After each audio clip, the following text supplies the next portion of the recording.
Party leadership को मुतहरिक करने के लिए और अवामी राबता मुहिम बढ़ाने के लिए ज़रूरी था कि कॉन्स्टिट्यूंसीज के इंचार्जेस का इंतखाब किया जाए।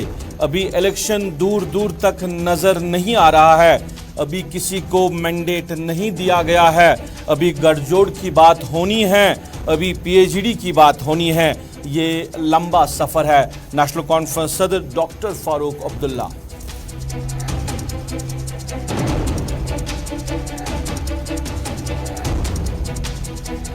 National commission for scheduled tribe ने जम्मू कश्मीर के पहाड़ी तबके को शेड्यूल्ड ट्राइब का दर्जा देने पर की है रजामंदी। जम्मू कश्मीर के कई इलाकों में रहने वाले पहाड़ी तबके से वाबस्ता लोगों ने खुशी का किया इजहार, मरकजी हुकूमत का शुक्रिया किया अदा।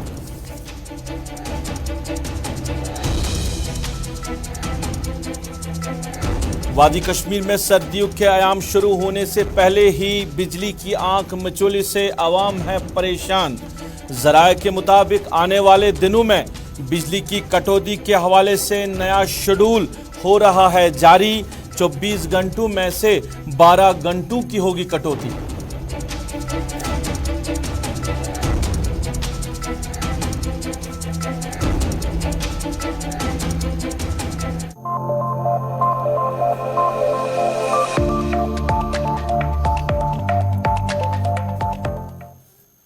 अस्सलाम वालेकुम नाजरीन, सफर के 4 बजे हैं। आप गुलिस्तान के श्रीनगर स्टूडियो से बराह रास्त स्पेशल रिपोर्ट देख रहे हैं अपने मेज़बान सईद रूफ फारूकी के साथ। नाजरीन, स्पेशल रिपोर्ट में कुछ अहम खबरें आप तक पहुंचाने की कोशिश करेंगे। पहाड़ी तबके को शेड्यूल ट्राइब देने के हवाले से जो नेशनल कमीशन है पहाड़ी का, उन्होंने हरी झंडी दिखाई है। पहाड़ी तबके से वाबस्ता लोगों ने खुशी का इजहार किया है। इसके साथ साथ बिजली सप्लाई के हवाले से भी बात करेंगे। खबरों के मुताबिक कहा जा रहा है कि 24 घंटों में से 12 घंटों की कटौती होगी, जो आने वाला शेड्यूल है महकमे बिजली की तरफ से। और हेल्थ सेक्टर के हवाले से भी बात करेंगे। लेकिन सबसे पहले बात करेंगे नेशनल कॉन्फ्रेंस के हवाले से। नेशनल कॉन्फ्रेंस ने कल शाम देर गए पार्टी के कॉन्स्टिट्यूंसी इंचार्ज की जो लिस्ट है वो मंजर आम पे लाई। उसके बाद चीमा गोइयाँ शुरू हुई और अफवाहों का बाजार गर्म हुआ। सोशल मीडिया पे लोगों ने लिखा कि नेशनल कॉन्फ्रेंस जो है उन्होंने अपने लीडरान को मैंडेट दिया है और नेशनल कॉन्फ्रेंस अलग से इंतखाब लड़ने के लिए तैयार हो चुकी है। यानी पीएचडी अब जो है वो एक साथ इंतखाबी इस अमल में सामने नहीं आ सकते हैं। ये चीमा गोइयाँ शुरू हुई थी। सोशल मीडिया पे लोग इस हवाले से बातें करते रहते थे और कहीं ना कहीं जो बाकी पार्टी के लीडरान हैं उनके दिलो दिमाग में भी ये शक हो गया था कि नेशनल कॉन्फ्रेंस जो है उन्होंने अपने लीडरान को मैंडेट दिया है, कॉन्स्टिट्यूंसीज दी है। अब नेशनल कॉन्फ्रेंस पीएचडी से अलग होकर ही इंतखाबी अमल में सामने आ सकती है। मगर इन सारी अफवाहों और इन चीमागाइयों पे आज नेशनल कॉन्फ्रेंस के सरपरस्त आला डॉक्टर फारूक अब्दुल्ला ने बात की। बडगाम में आगा सईद मेहदी की 23वीं बरसी पर आज बडगाम गए थे। आगा रुहुल्ला जो कि साबका वजीर रह चुके हैं नेशनल कॉन्फ्रेंस के, उनके घर गए थे। उसके बाद मीडिया नुमाइंदों से डॉक्टर फारूक अब्दुल्ला ने बात की। डॉक्टर फारूक अब्दुल्ला ने बात करते हुए कहा कि अभी किसी को मैंडेट नहीं दिया गया है। जो पार्टी लीडरशिप है उनको मुतहरिक करना बड़ा ज़रूरी था, क्योंकि अवामी राबता मुहिम को बढ़ाने की ज़रूरत है। अवाम को मुश्किलात है, उन मुश्किलात को सुनना ज़रूरी है। इस वजह से लीडरशिप को कॉन्स्टिट्यूंसी इंचार्ज बनाया गया ताकि वो अपने अपने इलाके में जाके लोगों से मिले, उनकी बात सुने, उनके मसाइल को हल करने की कोशिश करे। उन्होंने फारूक अब्दुल्ला ने मीडिया सवालों का जवाब देते हुए कहा कि लोग जो है वो बातें करते रहते हैं और कोई भी बात करते हैं। अभी इलेक्शन दूर दूर तक नज़र नहीं आ रहा है, अभी किसी को मैंडेट नहीं दिया गया है, अभी कोई एमएलए नहीं बना है, अभी गठजोड़ की बात होना है, अभी पीएचडी की बात होना है और इलेक्शन ना होना यानी ये लंबा सफ़र है और अभी कोई फ़ैसला नहीं हुआ है। सिर्फ पार्टी लीडरशिप को मुतहरिक करने के लिए कॉन्स्टिट्यूंसी इंचार्ज का इंतखाब जो है वो अमल में लाया गया है। मीडिया नुमाइंदों के सवालों का जवाब देते हुए डॉक्टर फारूक अब्दुल्ला ने और क्या कुछ कहा, हम आप तक पहुँचा रहे हैं।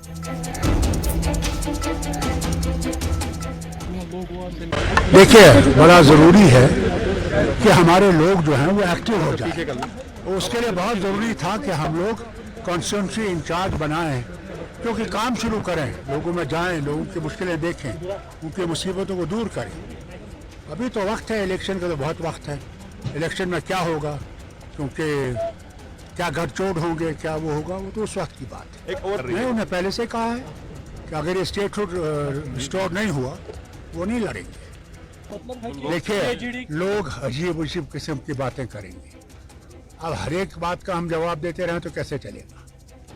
वो खुद ही ये बना रहे हैं, कोई ऐसी बात नहीं है। कोई एमएलए नहीं बना है, कोई एमएलए नहीं बनेगा, क्योंकि अभी गठजोड़ की बात भी आएगी, अभी पीएजी की बात भी होगी। मीडिया नुमाइंदों के साथ फारूक अब्दुल्ला बात कर रहे थे, मीडिया के सवालों का जवाब दे रहे थे। मीडिया नुमाइंदों ने पूछा क्या उमर अब्दुल्ला जो कि साबिका वज़ीर आला है और पार्टी के नायब सदर है, वो इंतखाबी अमल में शिरकत करेंगे, क्या वो इलेक्शन में हिस्सा लेंगे? तो डॉक्टर फारूक अब्दुल्ला ने कहा कि उमर अब्दुल्ला ने पहले ही कहा कि अगर जब तक न स्टेटहुड का दर्जा बहाल किया जाएगा तब तक उमर अब्दुल्ला इंतखाबी अमल में शिरकत नहीं करेंगे। यानी जब तक जम्मू कश्मीर को स्टेटहुड का दर्जा वापस नहीं दिया जाएगा तब तक उमर अब्दुल्ला इलेक्शन नहीं लड़ेंगे।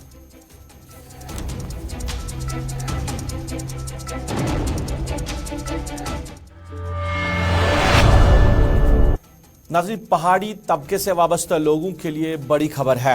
National commission for scheduled tribes जो है, उन्होंने जम्मू कश्मीर के पहाड़ी तबके को शेड्यूल्ड ट्राइब का दर्जा देने पर रजामंदी जाहिर की है, जिसके बाद जो पहाड़ी ग्रुप से वाबस्ता, पहाड़ी तबके से वाबस्ता लोग हैं, उन्होंने खुशी का इजहार किया है और उनमें मसरत पाई जा रही है।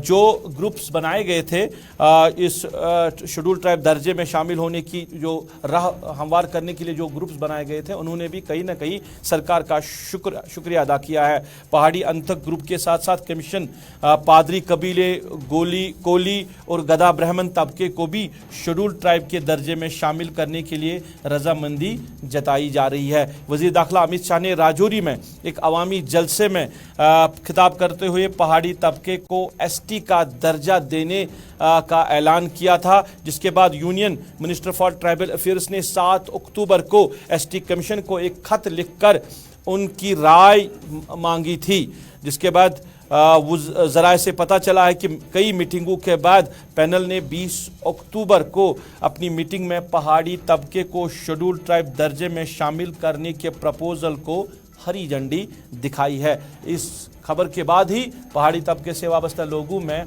खुशी पाई जा रही है। क्या कुछ कह रहे हैं, किस तरह अपनी खुशी का इजहार कर रहे हैं, आप तक पहुंचा रहे हैं।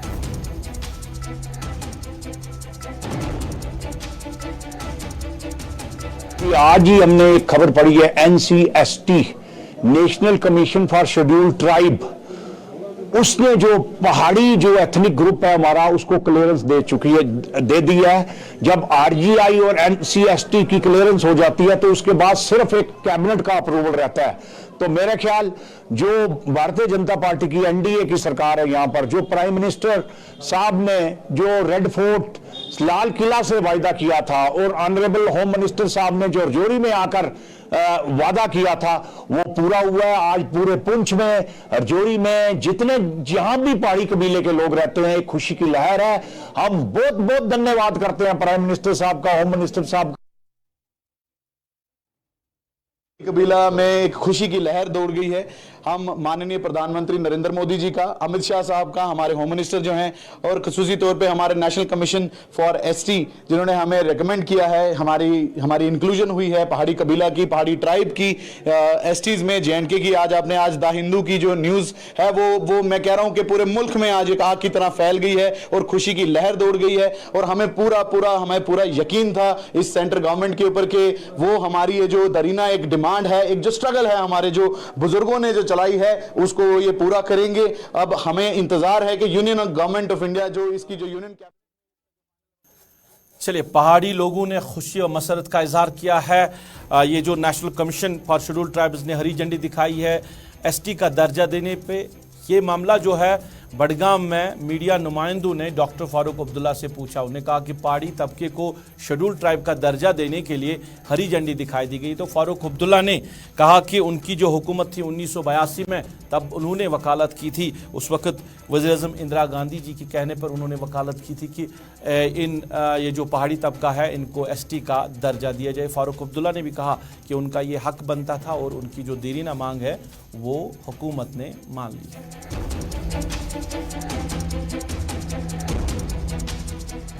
मैं तो पहले से ही इसके लिए लड़ रहा था, आपको तो पता ही नहीं है। 1983 में जब मार्च में मिसेस गांधी ने ऐलान किया था और लद्दाखियों को सबको शेड्यूल ट्राइब दिया गया था, सिर्फ आरगून्स को बाहर रख दिया था जो 300 साल से वहाँ रहते थे।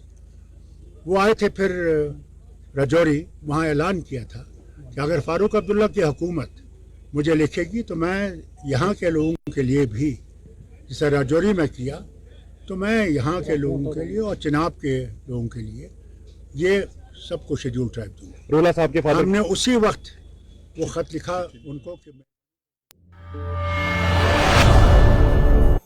नाज़रीन, सर्दियों के आयाम से पहले ही यानी चिले कलान से पहले ही जम्मू कश्मीर में, खासकर वादी कश्मीर की बात करें तो बिजली की आंख मचोली शुरू हो चुकी है। आवाम परेशान है क्योंकि जो बिजली शेड्यूल जो है, जिस तरह अभी आवाम को बिजली मिल रही है, कहीं ना कहीं आवाम इसको लेकर बातें कर रहे हैं कि किस तरह की सप्लाई दी जा रही है। और हर साल सरकार की तरफ से या महकमे की तरफ से वादा दिया जाता है कि बेहतर रेस्टोरेशन की जा रही है और आइंदा साल जो सप्लाई है उसको बेहतर किया जाएगा, मगर इस साल भी हाल वैसा ही देखने को मिल रहा है। अगर पिछले साल हम विंटर की बात करें तो 1450 मेगावाट जो है बिजली हम देते थे, और इस साल की अगर हम बात करें, वो भी दिसंबर और जनवरी पीक सीजन में, अगर इस साल की हम बात करें तो 2700 मेगावाट की ज़रूरत है और हमारे पास जो सप्लाई है वो 1750 यानी 1750 मेगावाट ही हमारे पास सप्लाई है जो हम दे रहे हैं। यानी ये जो कमी पेशी है इसको कम करने के लिए और बेहतर बिजली सप्लाई देने के लिए क्या कुछ जो कॉरपोरेशन है, पीडीडी जो है वो क्या कर रहा है, इस पूरे मामले पे हम बात करेंगे। Chief engineer power development corporation engineer Javed Yusuf Dar हमारे साथ बराह रास्त जुड़े हैं। जावेद साहब, आपका बहुत बहुत शुक्रिया वक्त देने के लिए। आवाम कह रही है कि सर्दियां अभी शुरू नहीं हुई है, यानी चिले कलान अभी काफी दूर है, मगर बिजली की आंख मिचोली शुरू हो चुकी है। जी, इसमें ये हमें देखना है कि जो अक्टूबर का महीना, इसमें हम सर्दियों के लिए तैयारी करते हैं। इसमें जो लाइंस हमारी 33 केवी या 11 केवी की होती हैं उसकी स्टेबलाइजेशन वर्क्स करते हैं, और जो लाइंस के साथ में पेड होते हैं उसकी जो शाख तराशी करते हैं, ताकि आने वाले सरमा में जब बर्फबारी होगी तो उस टाइम खदशा रहता है कि ये पेड लाइंस पे आके काफी नुकसान करेंगे। तो एक ये प्रिवेंटिव मेजर होता है। साथ ही साथ हमारी ट्रांसमिशन में दो मेजर लाइंस हैं, एक 220 केवी वागरा जानीकोट लाइन और एक 132 केवी मीर बाजार वनपुर लाइन, जिसकी रिकंडक्टरिंग का काम चल रहा है। उससे उन लाइंस की जो कैपेसिटी है वो बढ़ेगी।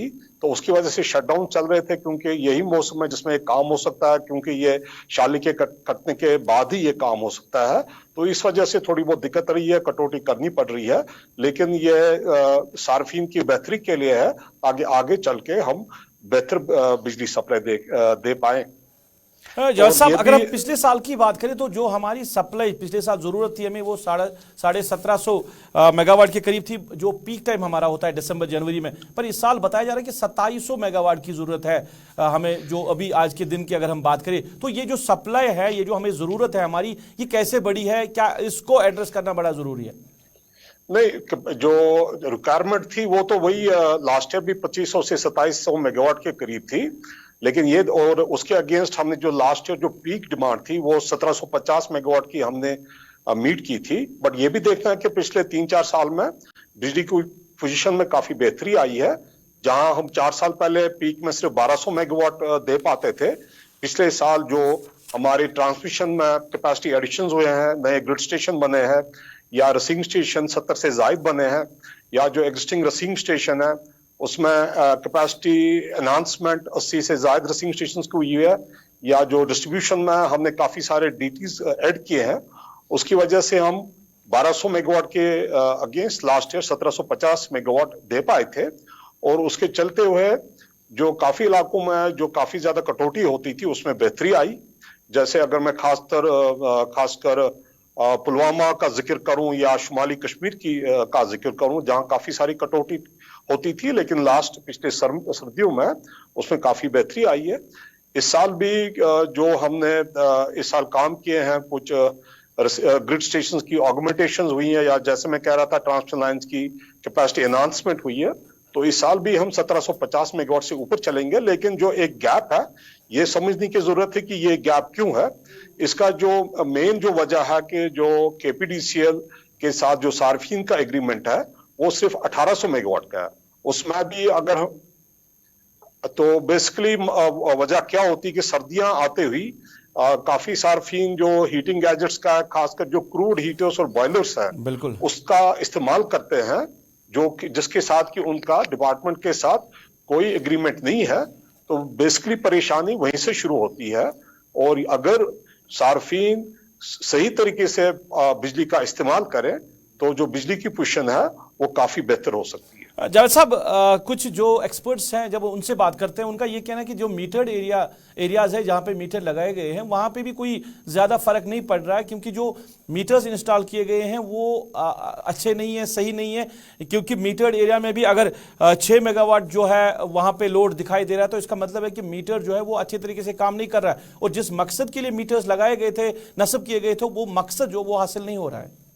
नहीं, ये बिल्कुल सही नहीं है।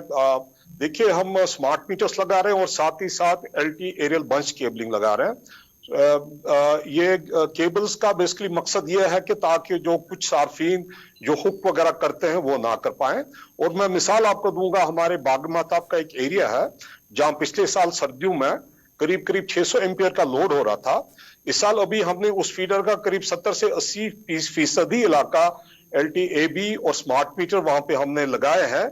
और लास्ट ईयर के पिछले साल के 600 एम्पियर के मुकाबले में अभी लोड 200 एम्पियर से कम है। ये तभी हो पाया है जबकि इफेक्टिव मीटरिंग हो रही है और सार्फिन अब जो बिजली का सही इस्तेमाल कर रहे हैं। मैं आपको, और इसी तरह के काफी इलाके हैं जहां पे लोड कम हो गया है और मीटरिंग जो काफी इफेक्टिव है। और जैसे जैसे ये LTAB लाइंस का लगाना बढ़ जाएगा और जो स्मार्ट मीटर्स का जो कवरेज बढ़ेगा, आप देखेंगे कि बिजली की बेहतरी में काफी और सुधार आएगा। जैसा आखिर में जानना चाहूंगा मैं आपसे कि क्या एक्सपेक्टेड है कि अभी चिले कलान भी शुरू होने वाला है कि बेहतर बिजली सप्लाई मिल सकती है, क्योंकि जो जराये से हमें खबर मिल रही है, जो शेड्यूल मुरतब किया जा रहा है आपके कॉरपोरेशन की तरफ से, बताया जा रहा है कि 24 घंटों में से 12 घंटों की कटौती हो सकती है आने वाले दिनों में। नहीं, पिछले साल अगर मुझे सही याद है तो मीटर्ड जो इलाके थे, बेशतर इलाकों में 3 घंटों से 4.5 घंटे तक की कटौती थी। और जो नॉन मीटर है, डिपेंडिंग ऑन किस डिस्ट्रिक्ट में और वहां पे कैपेसिटी के क्या इश्यूज हैं, 6 घंटे से 9 घंटे की औसतन कटौती थी। तो करीब वही रहेगा। अगर हमारी बिजली की अवेलेबिलिटी बाहर से अगर उसमें इंप्रूवमेंट होता है तो हम कोशिश करेंगे कि कटौती के औकात में थोड़ी कमी आ जाए। लेकिन मैं ये कहना चाहूंगा कि पिछले साल के मुकाबले में थोड़ी बहुत बेहतरी रहेगी। जैसा बहुत बहुत शुक्रिया वक्त देने के लिए। Indian power development corporation Javed Yusuf Dar बात करें बराह रास्त आपके साथ, और इनका कहना है कि इस साल बेहतरी की उम्मीद कर सकते हैं कि पिछले साल के मुकाबले हम बेहतर बिजली आवाम को दे सकें, और जो मीटर्ड एरिया में है वहाँ पे ज़्यादा ही जो बेहतर सप्लाई है वो आवाम को देने की कोशिश की जा रही है। और महकमे की तरफ से, सरकार की तरफ से इसके लिए काम जो है वो शुरू हो चुका है। कई जो आज जो कटौती की बात हो रही है वो कहीं पे जो तरसीली लाइनें हैं उनको ठीक किया जा रहा है, वो बाकी जो मरम्मत का काम बर्फबारी से पहले करना है, उस वजह से कटौती हो रही है। तो आने वाले दिनों में बेहतर सप्लाई की उम्मीद कर सकते हैं।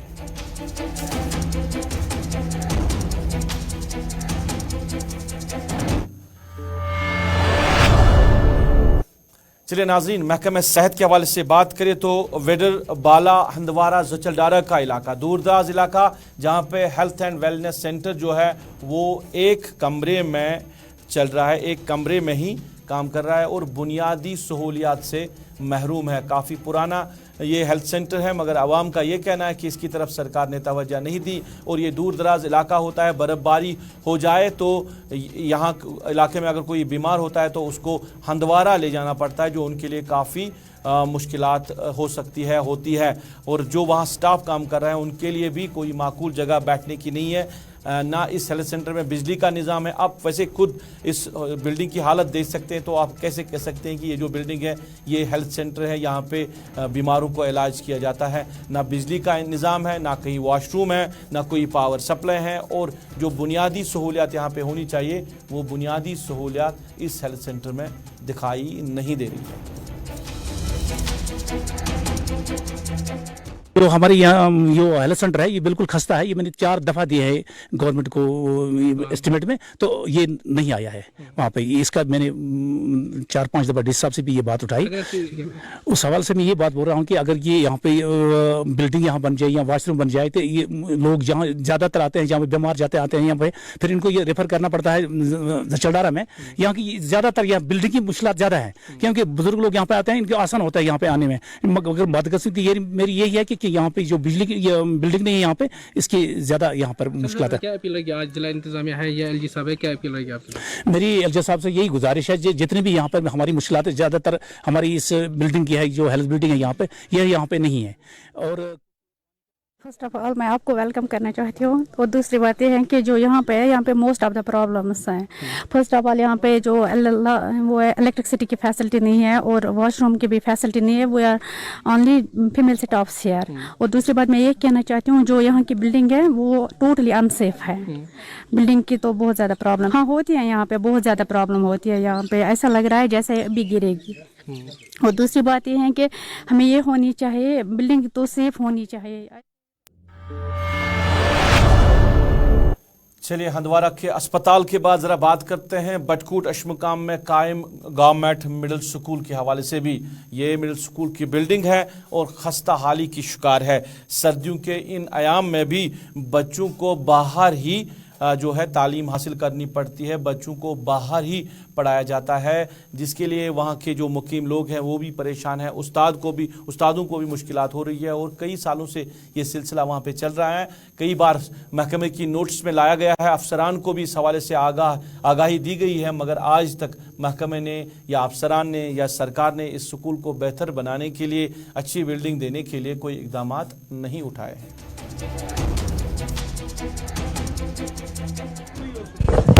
और हमारी प्रॉब्लम है यहाँ एकोमोडेशन प्रॉब्लम। हमें यहाँ बैठने की जगह नहीं, क्लास भी नहीं। हमें आज सर्दियों के मौसम में भी बाहर बैठना पड़ता है। और ये तो पाथ है, यहाँ पर लोग आते जाते हैं, बहुत डिस्टर्बेंस होती है पढ़ने में भी, और स्ट्रे एनिमल्स तक भी यहाँ होते हैं।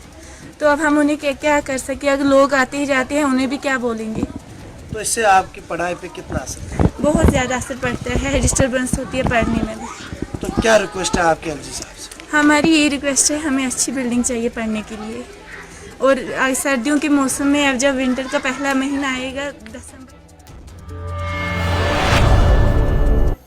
नाज़रीन, बुरन पटन की आवाम जो है उन्होंने गुजारिश की है महकमा इरिगेशन फ्लड कंट्रोल से कि जो इरिगेशन कनाल है हांजी वीरा, जिसको नीगी खाई नाला भी कहा जाता है, जो रिकॉर्ड में नीगी खाई नाला है, इसकी सफाई की जाए, इसको जो है रेस्टोर किया जाए। क्योंकि जो ज़मीन इलाके की हैं वहाँ पे उनके ज़मीन को सिंचाई के लिए पानी दस्तयाब नहीं रहता है और हर साल उनको ये मुश्किलात होती है। तो इस साल इरिगेशन सीज़न में हम गुजारिश करते हैं महकमे से, सरकार से, ये जो इरिगेशन कनाल है इसको रेस्टोर किया जाए। नाले नीच खाई गुल पोत पे बसान पे आर बसान ये साल भी इलाक तो कम से कम 10 सासन कुनाल करान आप पोशी यह लारन सब ने वक्त पे यह खाई तो अम कर कोशिश रोड बनानस। तहसीलदार सबस वो एचडीएम सबस वो सारे वोन योर कह तरक्की कथा करान कह ये क्या दलील गसान, यह क्या करान ये अफसोस बहुत कर अपील गवर्नमेंटस अगर ये। चलिए नाज़रीन, इसके साथ ही अभी तक के स्पेशल रिपोर्ट से अपने मेज़बान को इस वादे के साथ दीजिए इजाज़त। आप खुश रहेंगे, आबाद रहेंगे, हमें भी अपनी नेक दुआओं में याद रखेंगे। अल्लाह आपका, हमारा सबका हाफिज़ व नासिर।